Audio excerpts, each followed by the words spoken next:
Taylor Chitra. இப்போ ஒரு piping கிளாத்தில் நெக்குக்கெல்லாம் வைக்கும்போது எப்படி இன்விசிபிள் பண்ணி, அதாவது ஜாயிண்ட் இல்லாமல் எப்படி இன்விசிபிள் பண்ணி நீட்டாக ஜாயிண்ட் தெரியாமல் வந்து நம்ம தைக்கிறதுங்கிறது தான் இந்த டிப்ஸே. நீங்களும் இந்த மாதிரி இருந்துச்சுன்னா ட்ரை பண்ணுங்கள். அதாவது பைப்பிங் கிளாத் பத்தலை அப்படிங்கும்போது நீங்கள் இந்த மாதிரி ஜாயின் பண்ணிக்கலாம். இப்போ பாருங்கள், 2ஆக மடித்து ஒரு பைப்பிங் ஒரு கிளாத்தில் வச்சுட்டுருக்கிறேன்.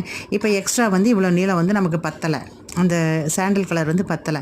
ஸோ அதே கலரில் இந்த மாதிரி துணி எடுத்து அதே அளவில் இந்த மாதிரி கொஞ்சம் மடிச்சுக்கணுங்க. ஒரு 1/2 இன்ச்சு மடிச்சுக்கணும். மடிச்சுட்டு அந்த ஸ்டிச் பண்ணியிருக்கோம் இல்லைங்களா, அது உள்ளே வந்து ஒரு 1/2 இன்ச்சு உள்ளே தள்ளி அப்படி இன்னோட் பண்ணணும் பாருங்கள். உள்ளே தள்ளி வச்சு அது மேலே வந்து அந்த கிளாத்தை வைக்கணும்.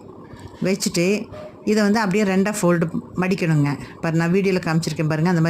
இந்த மாதிரி மடிக்கணும். மடிச்சுட்டு அப்படியே நீளமாக ஸ்டிச் பண்ணிடணுங்க. அவ்வளோதான். இப்போ பாருங்கள், அந்த இடம் தான் ஜாயின் பண்ண இடம் மார்க் பண்ணியிருக்கேன் பாருங்கள். இப்போ வந்து இந்த பைப்பிங் மடிச்சடிக்கிறோம். மடிச்சடிக்கும்போது பாருங்கள் க்ளீனாக இருக்கும். இந்த வீடியோ பிடிச்சின்னா சப்ஸ்கிரைப் பண்ணிவிட்டு லைக் பண்ணுங்கள். தேங்க்யூ.